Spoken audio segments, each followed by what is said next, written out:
Okay, we're holding on Daf Lamed Dalet Amud Beis. I don't even know how to describe where it is. It's Hahu Samya, and it's in the middle of the wide lines. Maybe it's like 15 lines down from the wide lines. Geshem that you're able to find Torah every day. Someone's been Mitzian. And for Shleimach of Tzara Gedal Yetzaleh, parents, and for Jim Klein and Tzara. Okay, so we were learning before was a statement of Reb Meir that someone that's blind can't be a judge, and he compared it to Negoyim, to a Tzaras, just like a Kayin that's blind can't look at the Tzaras.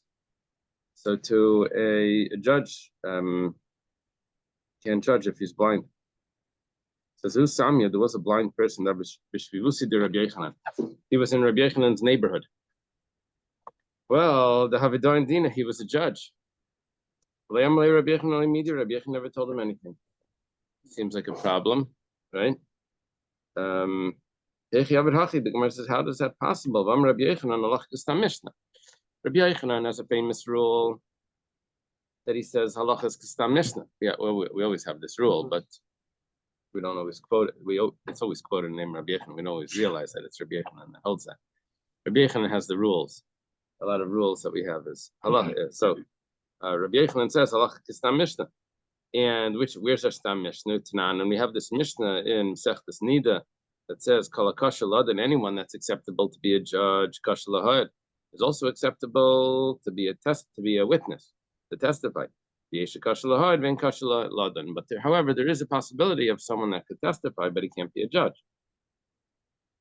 Rabbi Yochanan says, who is that person that could testify but can't be a judge? So it's coming to include someone that's blind in one eye. He can't be a judge, but he can still testify. If he's totally blind, then he can't testify, because what did he witness? Yeah. He's blind. So you have to. Oh, is that But maybe who is the one that said it? It's just is that good enough? Because we trust, because he has such good hearing. Now, when you say judge, I thought like back to the judge. Yeah, no, we're talking about a witness and a judge. We're talking about two separate things. We're saying that a blind person, a blind in one eye, he could be a witness, but he can't be a judge. No, I think it'd be the other way around, because a judge would just and a witness would actually have to see what his senses are. Very interesting. Jonathan has an interesting point. He says he would think it would be the other way, because a judge just has to be smart. He has to know the halachas. And a witness needs all his senses. Here we're saying the opposite. Here we're saying that the witness is acceptable with one eye, but the judge is not acceptable. It's an interesting point. So the problem is that how could Rabbi Yochanan allow this blind person to be a judge when Rabbi Yochanan goes like a Stam Mishnah, and Rabbi Yochanan explains that Stam Mishnah mean that a blind person can't be a judge. The Gemara answers Rabbi Yochanan Stam Achrita Ashkach. Rabbi Yochanan has another Stam Mishnah. Now we're going to have a contradiction between two Stam Mishnayos. What's the other Stam Mishnah? It says Dinim Mammon is done by Yom v'Gerim Balayla. It says monetary cases you judge by day and you can conclude them at night. Oh, concluding at night is similar to being blind. And if you allow judgment to be done at night, you also allow someone that's blind, because night is dark, you can't see. Blind also you can't see. That's acceptable. The Gemara says, but my old made the high stam. So why does Rabbi Yochanan accept this Stam Mishnah over that Stam Mishnah? So the Gemara answers two possibilities. Iba Yasema, maybe we can say that this Stam Mishnah is more significant because the Rabbim Adif. Stama the Rabbim Adif. The other Stam Mishnah, we know whose opinion it was. It was the opinion of Reb Meir that said that a blind person can't judge. Now, you see, Rebbe wrote it. We have a brisa that says that it's Reb Meir. Rebbe put it in the Mishnayos in Masechtas Nida as a Stam Mishnah. But we know who the author is. Rebbe took the name off it. The reason why Rebbe takes the name off it is to make it the halacha. That's what a Stam means, that it's usually Stam Mishnah Reb Meir. And the Stam Mishnah is, the halacha is like the Stam Mishnah. Usually the halacha is not like Reb Meir. So how does the halacha go like Reb Meir by a stam mishnah? Because when Rebbe takes the name off it, then what Rebbe's showing is that the halacha is like this mishnah. If you would leave the name on, then it would be a regular Reb Meir, and then we usually don't follow Reb Meir. Argues with Rabbi Yehuda, Rabbi Yossi, or whatever. Well, for sure with the Chachamim, right? For sure with the majority. So here I have a stam mishnah, but I know who the author is. I know it's Reb Meir. However, I have another stam mishnah, which follows the people that argue with Reb Meir, which is the Chachamim. So the stam of the Rabbim is stronger than the stam of Reb Meir. If I have a conflict between two stams, I have to look at the background of who is really the author, and then I'll follow the Chachamim stam over the Reb Meir stam. That's Iba Yisema number one. Iba Yisema number two, Iba Yisema Mishum Diktani Lagabi Hilchsa Dedina. Okay. There's a phenomenon in halacha where, to return that the Torah is not made in an organized way. You have to learn the whole Torah to be able to know. You have to learn the whole Shas to be able to answer a Shaila in Hilchos Shabbos, because you have sugyas all over Shas about Shabbos. And how do you you would think like you learn Shabbos and then you're good to go, but you need Masechtas Beya and you need there's other halachas in Erevin. So when I have a stam in Masechtas Nida about the laws of Dayanim, and I have a stam in Sanhedrin regarding the laws of Dayanim, I'm going to follow where the stam in Sanhedrin. Stam is just superfluous. Stam means anonymous. I have anonymous Mishnah, because what I'm going to say is the fact that it was quoted in Nida was just in passing. That wasn't because we were being medayik this way or that way. We weren't learning the halachas of that. Then we were using an example of something. We had a list of things, and we threw that as part of the list. But we weren't being careful over there to show what the halacha is. That wasn't our topic. Other times, it's give an example. It's not our topics, but we'll just mention it. But when you're discussing it, when this is really our topic, that would be the halacha. So it's two answers why this Mishnah would be more significant. And Rabbi Yechon would say that a blind person can be a judge. That's why he allowed his neighbor to be a judge. And now, for Reb Meir, we had a discussion before in this about the verse says that you're allowed. The Mishnah says that you're allowed to judge that you start the din Torah, a monetary case, by day, but you're allowed to finish it by night. How do you know you're allowed to finish it by night? The verse that says you should judge the nation at all times, including the night. Reb Meir says you can't judge at night. We said our Mishnah doesn't fit with Reb Meir. What does he do with the verse that says that you could judge the nation at all times, which for us meant the night? According to him, it can't mean the night. Amarava, Rava says Lasuya Yom HaMe'unan. Isn't that interesting? That you're allowed to judge on a cloudy day. During the day, of course. The Tanan, as it was taught in the Mishnah, when it comes to looking at Saras to see if it's the right shade of white, so then you don't look in the morning and you don't look in the afternoon, or maybe Bein Arbaim means in the evening. Erev is the evening. Bein Arbaim is the afternoon, right? And not inside the house. And also not on a cloudy day. Because a dim color is going to seem like a strong color. And not on an afternoon, because the strong color is going to seem dim. So the lighting is going to affect. So therefore, Taras, you can't look on a clouding day either. Yeah, the Rabbanim know that the different lights change the colors. There's certain things that the Rabbanim have to look at, the colors of, say, Nida, blood, or something. So the different shades of light, the fluorescent lights makes a different color than the other lights, and then the sunlight is, of course, the way it's supposed to be seen in the shade of the sunlight. But now they have bulbs that are sunlight and supposed to be matching. You can get sunlight and it's supposed to match the sunlight. Anyway, but it changes the color, so you can't look. So also Yom HaMunan comes along Reb Meir and says that you're allowed to judge on a Yom HaMunan. Where do we know that from? On a cloudy day. Where do we know that from? We know that from Shaftos Am B'Chaleis, you judge the people at all times. Reb Meir, and Reb Meir had a comparison between Taras and judgment. right? It says you'll bring to him by the mouth of the judge. Will be any argument and on all tzaras. So he has this comparison that just like tzaras is by day, so too judgment is by day. So we said, but what about the verse that the other sages were using that tell us that judgment is supposed to be by day? According to Rameh, you don't need it because he has the comparison. So what does he do with the verse? Habiyam and Chilas Banav, when they bequeath to your sons on the day that he bequeaths to his sons, what does he do with that verse? It says the day. It says he uses that for a different halacha. It was taught by Rabbi Bar Chanina in front of Reb Nachman. It says on the day that he bequeaths to his son. When do you bequeath? Only by day, but not by night. Gemara says Amalei.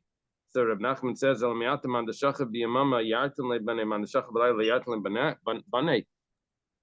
so only someone that passes away by day, his sons will inherit. Someone that passes away by night, his sons won't inherit. It says Dilma din nachlis. Maybe it's referring to special halacha. Rav Yehuda Merav. I'm sorry, I skipped the line. Din nachlis, the laws of inheritance. The Tanya was taught in a brayso. It will be for the Jewish people as the everlasting statute. Ayra kol parsha kula liyas dayan. This entire parsha is coming to tell them, it's coming to say that they could be a judge to the Rav Yehuda Merav, like Rav Yehuda Merav. Okay, now we're going to see something about, it's not that if the person passes away by day, then his sons inherit. If he passes away by night, his sons don't inherit. It's not what it means. It means if someone passes away by day, the people that are surrounding him are able to act as judges. If he passes away by night, the people that are surrounding him are able to act as witnesses, but not judges. It says in Rabbi Yehuda Merav says, 3 people come in to visit a sick person who's on his deathbed, and he gives them instructions. Ratzu, if they want, kaisven. They could write down as a testimony. Ratzu, if they want, then Eisendin, they could actually do the judgment itself. In other words, it's not just the testimony, but they actually distribute it. The whatever he's distributing as his will. Shnayim, but if it's only 2 people, kaisven ve'ein Eisendin, then they have to write it down. They can only act as witnesses, but they're not judges. Rav Chizda says, when do you have this option of acting like a judge or just writing down the testimony? That's only if you're standing there and the person's passing away by day and he's giving these instructions by day. But if it's at night, kaisven, then they have to write it down, very nice and then, but they can't act as judges. And mishum dahav because they're witnesses. They need nasadai and they can't do judgment at night. So Amalei in Hachikamine says, yeah, this must be Rav. Who was saying in front of Rav Nachman, Rabba Bar Chanina says, yeah, that's the pshat over here. That by day you can bequeath, referring to the actual distributing as a judge would do of the funds. But by night you can only act as a witness and then testify in front of a court the next day what the person said.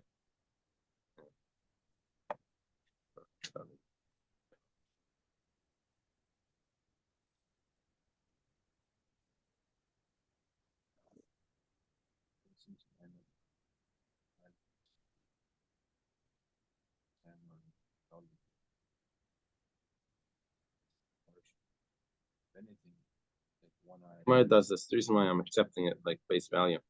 So Gemara does this by Masech the Shabbos. Gemara did this by tzitzis. The Gemara says that you don't have to wear tzitzis by night. Then the Gemara has a discussion. Maybe it's not referred. It's because it says a reason. I say you should see it, and by night you don't see because it's dark. The Gemara says no. Maybe it's coming to exclude a blind person. That a blind person doesn't need to wear tzitzis. The Gemara goes back and forth, but the Gemara compares. Is it the nighttime which is the big deal, or is it blind for everyone, or is it just the individual that's fine? These people will see by day, but this person doesn't even see by day. So who's the one that the Torah is excluding when it says that you will see them? So that's why because of that Gemara, I'm saying I'm just letting it pass. over here. It says that if it's a nighttime, would be the same as a blind person. It has that comparison in other places. Is that comparable why many people don't study like Flemish or at night? So like a comparison That's a Kabbalistic thing. That's not a Gemara. It's a Kabbalistic thing. Different. tester. Yeah. I mean, it's brought in commentaries of the Shulchan Aruch regarding Shnai Mikra. You do the Shnai Mikra by night, but it really has to do with setting up the day, when to set up. Okay, the Daf Yomi is not a halacha. Din nefesh is done in bayai. I'm sorry. Yeah, din nefesh is done in bayai. Comes to capital law, we do the judgment by day. Minani mili. How do you know this? You also have to finish it by day, right? And Amar Simi Barchia Amarkra. Simi Barchia says, it says in the pasuk, V'hoikas oisam laHashem neged Hashemesh. They were hung. These are the sons of Shaul that were hung because of the famine that was in the land of Israel. And they found out that it was because of what happened to the Givinim, who were this tribe that fooled Yeshua, and they converted, right? Yeshua converted them, and they became water carriers and wood choppers. And they were water carriers and wood choppers for the city of Noiv, for the Kayanim. When Shaul killed out the city of Noiv because he thought that they had the city of Noiv killed out because he thought that they were supporters of David, so they lost their jobs, and they were very upset about this. And because of that, there was a famine in the land, and they said, "Okay, we'll give you any money to appease you." They said, "We don't want money. We want the death of the family of the person that did this stuff." And that's why it says that they didn't have Jewish characteristics, because they weren't compassionate. They were just cruel. They only wanted to see the person, they only wanted to see suffering. If they wanted money, they say, okay, well, okay, they want money, and they're going to gain something. But here, they don't even gain anything. All they get is that the other person loses. That's all they want. So it says that's not a Jewish trait. So that's why they said that's where you're looking for a shidduch. You have to look for someone that's compassionate, make sure that they have the right lineage. Maybe they come from that family. Well, it says that they hung them up in front of the sun. Amar Rav Chisda. Rav Chisda says, how do you know that hookah, that word that says, I don't know what it means, and hailed, I'm not sure what the word means, but they said that how you know that it's referring to hanging. It says the Ksiv, Vaikanam LaHashem b'giv Hashol b'chir Hashem. It says that they were what's the words that they're using in English? What words are they using for this? They're writing it in Hebrew. For that, I don't need the English. I don't need the transliteration. Yeah, right up here. Yeah, just translate the buzzer. Hang. It says they hang. Okay, and for, hanging in the valley of Shaul, the chosen one of Hashem. Okay, and it's also written, "Vatikach ritzpa bas aya sasak, vateteu la el hatzur betchilas katzer." Ritzpa bas aya was Shaul's wife, and her sons were hung. Some of her sons. It was 5 sons of Meirav, which Michal, we had the Gemara before, which Michal raised. It says that the children of Michal, but Michal didn't have any children. It says no, she raised them. So, and then altogether, I think it was 7 children, right? So Ritzva Basaya, I guess, had 2 children that were. Anyway, she took a cloth and she was like waving it there to make sure the birds don't come to eat the bodies. And it's also written. So all of this is telling me that all of these judgments were done by day, because people would see it over there. And why was it done by day? To show everyone how not to mistreat converts. because Shaul had mistreated, so to speak, had mistreated them because he didn't care for their jobs when he destroyed the city. But Yomer Hashem el Moshe, and it's also written, Hashem said to Moshe, Kachas Rashi Am, take the leaders of the nation. And over there it also says, and you should, what does it say? You should hang them in front of the people. This is by when they sinned with Baal Pa'ar, by the idol of Pa'ar. So it says, Rashi Am Machata, what do you mean take the leaders of the nation? What did they didn't sin? There was a whole bunch of other people that sinned. It says, Amar Rav Yehuda Merav, Rav Yehuda Merav says, Amar HaKadosh Baruch Hu L'Moshe, Hashem says to Moshe, Kalek lem batitinim. You should set aside for them judges. My time, why do we need so many courts? What do we need so many courts to judge the cases of the people that sin? In other words, it's not the judges that are going to be hung; it's the courts that are going to be killing people, and anyone that's stoned is also hung. Is it because Mishum Dein Danich Stein B'Yem Echad? Why do we need so many courts? It's because one court can't do two judgments in one day. That's only if it was different punishments. They can't do in one day. But if it's the same one, but they can do it. And all of these people did the same sin. They worshipped idols, and they're going to be stoned. So why can't we judge more than one person in one day? If it's the same punishment. Rather, it was to take away the anger of Hashem. And when judgment is taken out, then Hashem's anger is calmed. Well, what are all of this coming to tell me? That judgment is done by day. It says Neged Hashemesh, in front of the sun. It says that she was keeping away the birds. Okay. Why do we have to bring in this last verse? What does that tell me? I'm not sure why the last verse is what is coming to add. Ksiv. Okay. The art scroll may have a note on that. They have a note why we need the last verse. We quoted 3 verses. Each one is supposed to be telling me that the judgment is done by day. Let me see what they say. Yeah. There's an opinion recorded in Medrash that the chief scribes were punished for not protesting the action of the sinners. No, that's not the way the Gemara is taking it. Okay, the Gemara is not learning it like that. But what do we see over here?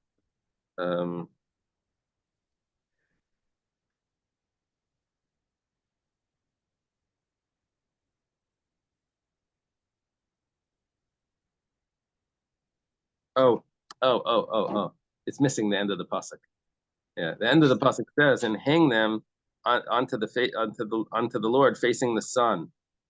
In this pasuk, okay, we're missing that. The main point of the pasuk was missing. So it's supposed to say v'chulu, right? Kachas Rashi Am v'chulu, etc. That's the main point. Okay. When it comes to monetary cases, you conclude the case.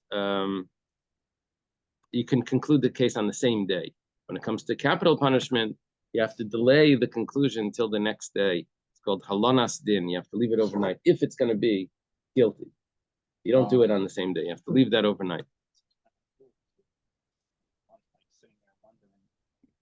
Yeah, but we only consider it cruel after the verdict if we don't carry out the punishment. To delay the punishment after the verdict, that is the cruel part. Over here, they didn't make the decision yet. And also, they think that the Torah thinks that because it's going to be guilty, right? So if we delay it a little bit, maybe we'll come up with a reason why to change. So they'll find the DNA and they'll accept it. And all those people on death row that get off. Wires. What's the ratio of people that get off death row because of the DNA? Very shocking. Okay. How do we know that this is the rule? That you have to delay the guilty verdict, the verdict of guilt. Oh, that case with guy who Shabbos. Yeah. What happened? He wasn't. He was charged him. arrested. He charged No. him, but he wasn't. He didn't have enough evidence. Phew, really? Yeah. Okay. I thought they held him in prison for like 10 years, and then there was this thing about letting him out, and everyone came to make sure they don't let him I out. was told that what happened. Wow. Okay. About this neighborhood. They never had evidence. The kid stayed at home. He was just on house. Oh, I didn't know that. They were hoping his accomplice would come out and come out. Crazy. Okay. How do we know that this is the case about leaving over the judgment? Rab Chanina says, Rab Chanina is a student of Rabbi. Here it says, on the side it says Rab Chama Bar Chanina. That would be Rab Chanina's son. This is from the great Amirayim in Eretz Yisrael, the teachers of Rabbi Yochanan. You know, older than Rabbi Yochanan. Rab Chama Bar Chanina or Rab Chanina. Rab Chanina's name was Rab Chanina Bar Chama. The Amar Kra says in the pasuk, "Milesi mishpat tzedek yalen ba va'ata meratzchem." If I'm pronouncing the words right, it says, "I'm filled with judgment. Justice dwells there, and now it's murderers." So in other words, it used to be judgment dwells there, but now it's murderers. Now, what the pasuk is, or the way the Gemara is understanding this pasuk, is that why was it originally everything was good? Because tzedek, when it came to judgment, yalinba, they left it overnight. Yalin means to rest, to leave overnight. So, and that was the halacha, that you're supposed to leave the guilty verdict overnight and then pronounce it in the next day. But now, because they don't do that, now it's meratzchem. Now they're considered murderers. Now they do what? They make the verdict on the same day. Because they make the verdict on the same day, that's considered murderers. But they kill the person the next day. No, we didn't say that. Just if the deliberations and the verdict are on the same day, the pasuk calls them murderers. So when do they hang? They're supposed to, well, when they kill the person, that would be on the day of the verdict. But here we're not talking about the carrying out the verdict. We're not carrying out the punishment. Here we're talking about the So can they give the verdict at night? Not by capital punishment. That was the Mishnah. You have to wait overnight, and then you give the verdict the next day. And then on that day is when you carry it out. If they meet on Shabbos. Oh, well, that's the whole. The Mishnah says you can't meet on Arab Shabbos. Even less. Man. Go with the flow. Rav Amar. Rav says, Mehacha, I have another source. It says, Ashru Chaimet, or Ishru Chaimet. Chamaitz. Ishru is to relieve. Chamaitz is the oppressed. Ishru Dayan Shemacham, or Ashrei Dayan Shemacham Sestinek. Praised is the Dayan that lets leaven. Chametz is like leaven when you leave something to leave too long. So it rises, it becomes like chametz. So that he leaves his judgment for overnight. What does the other person? What does Rab Chanina do with this pasuk? Which with Rav's pasuk, he says Ashrei Chamaitz, that how are they translating Ashrei here? Oh, Ashru. You should strengthen, like Sharir V'Kayam. Strengthen the victim, support the victim, and not the robber. What does the other person do? What does Rava do with the pasuk that Rab Chanina brought that says that I'm filled with judgment and we let the justice wait overnight? The Rabbi Lazar, Rabbi Yitzchak, he says, like Rabbi Lazar says in the name of Rabbi Yitzchak. Rabbi Lazar says in the name of Rabbi Yitzchak, Kol Tainus, Shemalinim Bayasat Tzedakah, Kilo Shefach Damim. Any fast day, the poor people on the fast day, they're waiting to get their to get tzedakah, to be able to eat. And the people that are fasting are supposed to redeem their fast with not to redeem like they don't have to fast, but they're supposed to give what's called agra de tanisa. The money that they saved from not buying food that day, they're supposed to give it to the poor. So the poor are waiting for their food. And anyone that doesn't give it to them on that day, that waits overnight, It's as if he's spilling blood. Shenemar milesi mishpat tzedek tzedek yolin. What is it? Tzedek yolin ba batim ratzim. He learns it as one thing that when they let it stay overnight, then they're considered murderers. The Gemara explains though the hanimili berifta v'tamri. That's only if they would be giving bread and dates. Aval bezuzi. That must be like a date butter. That's something you put on the bread. Aval bezuzi chiti, or maybe just tamrin. The Gemara says that dates are filling, right? Say that it's satisfying. But if it's with money, coins, chiti, or wheat, or sari, or barley, things that they have to prepare in order to be able to eat it, less than, but that's not a problem if it stays overnight, because they can't eat it anyway that night. They would have to go to work and figure out how to get food out of that.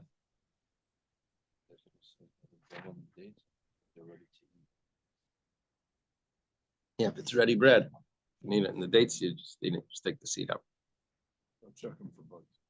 That's right. Check it. The fikach ain't done it. Therefore, we can't do a judgment on Erev Shabbos, right? Or on Erev Yom Tov. My time, what's the reason? The reason, this is a nice long Gemara. Takes us over the whole next page. Because it's impossible to be able to satisfy all the needs that we're going to have if we're going to do the judgment on Erev Shabbos. Why? How could we do this? If we do the judgment on Erev Shabbos, we'll finish the case on Erev Shabbos. What's the problem? Do the whole case. It's as well.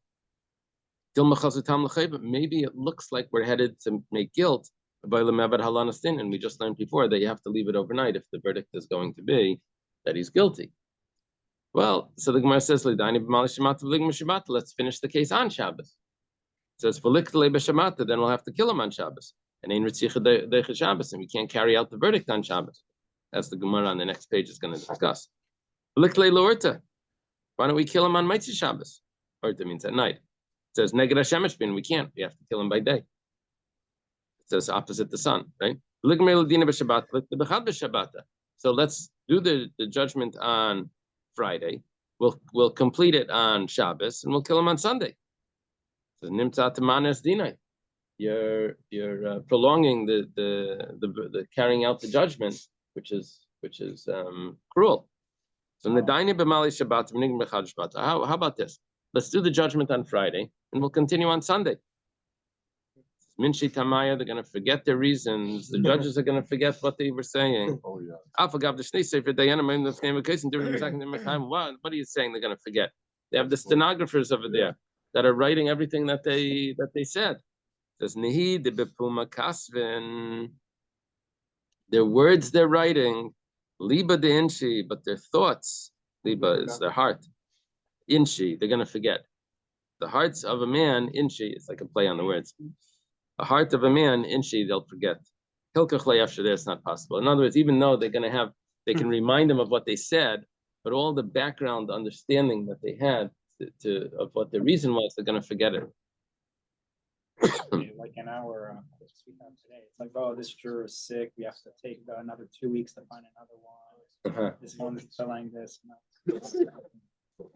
Court process. They play with it? Yeah, years. Wow. Since you get a pause, the concept of not having a trial on Erev Shabbos, is that the same reason like down here and above, like, but also in Shemayim? Oh, that's nice. You repeat? Yitzi's saying that in Shemayim, they also don't do judgment on Erev Shabbos. There's no trial on Erev Shabbos. And I guess on Shabbos also, right? How do you know that? What do they do on Rosh Hashanah? I can't tell. That's what I think. I think Rabbi Yitzchak Berditchev said when Rosh Hashanah is on Shabbos.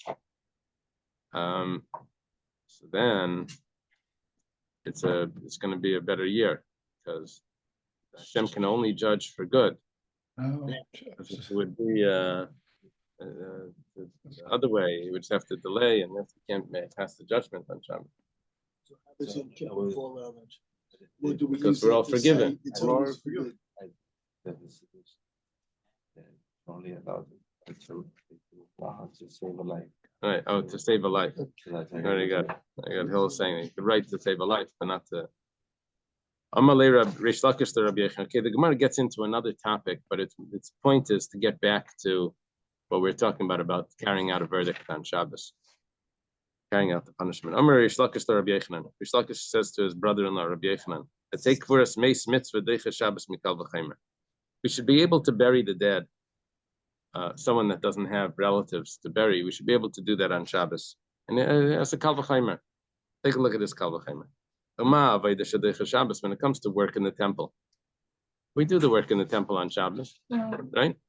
So Avodah must be strong. Service in the temple must be stronger than Shabbos, more significant. So Shabbos is easy to push off. But burying a mace mitzvah, a corpse that doesn't have anyone to bury it, pushes off the Avodah.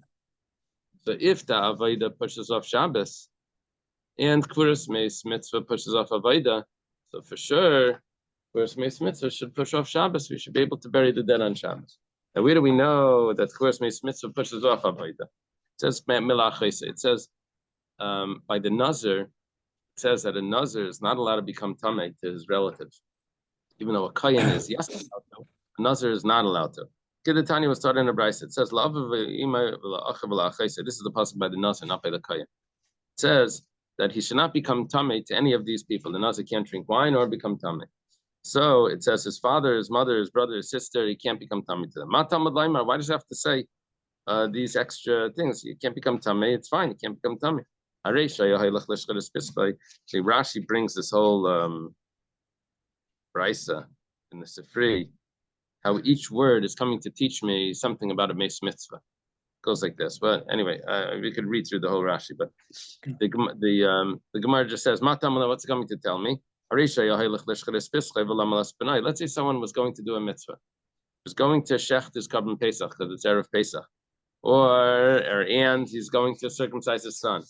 And he hears that someone passed away, his relative. He has a mitzvah to take care of his relatives. Maybe he should go and become tamei to take care of his relatives. Amrit lo yatam. It says that he should not become tamei because he's a nazir.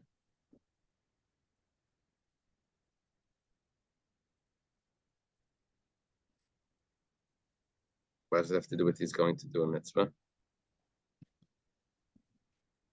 I guess it means even. No. If he's a nazir, then even if he's not doing a mitzvah, he shouldn't be able to. So the death of his relative will not override those significant. So amit lo yatam. Maybe it's what it's doing is it's saying that just like a nazir doesn't become contaminated, but that's because the pasuk says that the nazir doesn't come. So too, even though he has these mitzvahs, so too.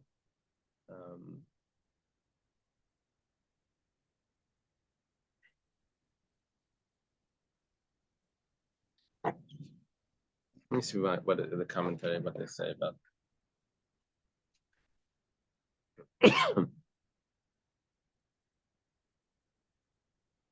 If a Nazir was going to slaughter his paschal offering or to circumcise his son, he heard that a relative of his died, one might have thought that he should return and become ritually impure with impurity imparted by a corpse to bury his relative. It says he shall not make himself impure. If the death of his relative will not override so significant a mitzvah from the death of his relative, not over so significant a mitzvah from the Torah. But there's two reasons over here, and it's not giving me the main reason. Is it because he wants to shech this carbon Pesach, or is it because he's a Nazir?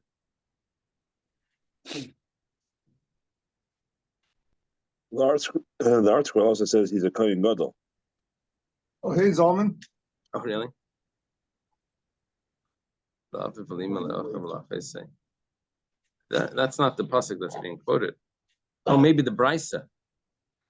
No, the brisa is quoting the pasuk by the Nazir. This is a pasuk by the Nazir.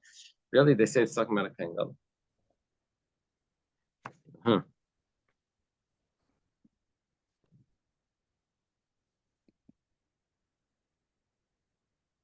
Okay, So the Gemara says, this is only, so far we only know that he doesn't become tummy to his relative, right? To his relative that passed away. But what about if it's someone that has no one else to take care of it? Talmud Laimar, the Pasuk has an extra word over there. It says into his sister. It's only to his sister that he doesn't become tummy. But he will become tummy to a meis mitzvah. Okay, which means that even though he has service in the temple or he has a korban to bring, but nevertheless, he overrides the service in the temple because he needs to bury the dead, right? Burying the dead trumps. The meis mitzvah. So burying the dead trumps. You like that word? Yeah. It trumps the avodah. So if avodah is pushed off by kvura, right, and the avodah pushes off Shabbos, so for sure kvura should push off Shabbos. That says Shabbos shenitzchus me avodah, and it didn't should take kvura's meis mitzvah. So for sure you should bury the dead on Shabbos. By the murderer, it says clearly that you take him away from the altar, as long as he's not on the altar during the service. But if he's me'im misbechi v'le me'al misbechi, right? The Gemara says you take him away from the service to die if he's a murderer. So that means that shedoiches avodah pushes off the service, even though he's about to do the service. You take him away from that. Ve'ina deiches or Shabbos, but it doesn't push off Shabbos. So, but now what we're holding is like this: that we're seeing that I have certain one thing that can push off the avodah, but can't push off Shabbos. So too, just because kvura pushes off avodah, that doesn't mean that it can push off Shabbos, because I have taking someone out to be killed pushes off avodah, but does not push off Shabbos. I don't kill him on Shabbos, which means that even though avodah pushes off Shabbos in some cases, but not everything that pushes off avodah would push off Shabbos. So we don't bury the dead on Shabbos. So let's take this the other way. Let's say that taking care of a murder, carrying out punishment on a murder, should actually push off Shabbos. And here's our Kal V'Chomer.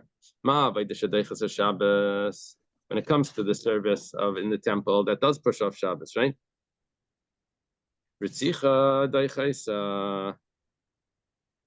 And when it comes to avodah, it pushes off Shabbos. And what pushes off avodah? The punishment against that we carry out on a murder, which means that carrying out the punishment on a murder is more stricter than avodah, and avodah is stricter than Shabbos.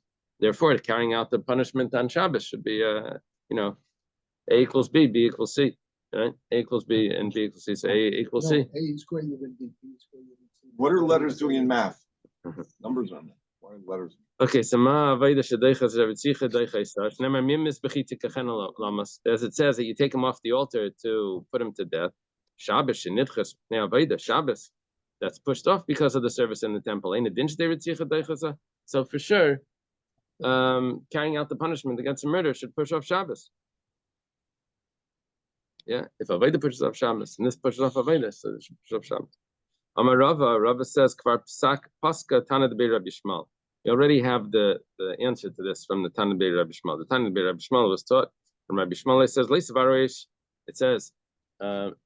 says you shouldn't do work on Shabbos, and we know that that's referring to the 39 types of work. But then I have another verse that says you shall not make a fire on Shabbos. Matamad Laimar. What do I need to say? You shouldn't make a fire. That's one of the types of work. The Gemara says Matamad Laimar. You're asking this question. We know the answer already.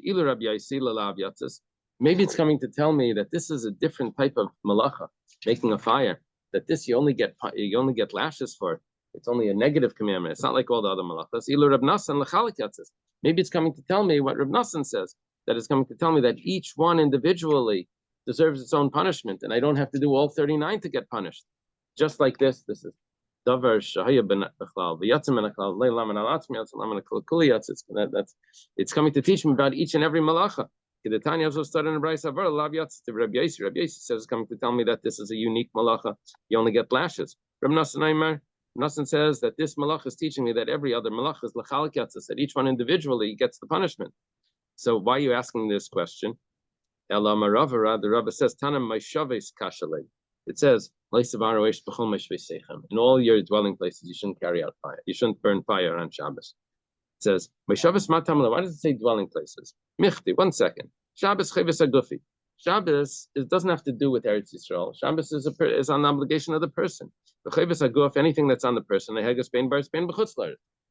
it is. Maishaves, the Kasav Rachman, why does it have to say in your dwelling places? It sounds like it's only in Eretz Yisrael.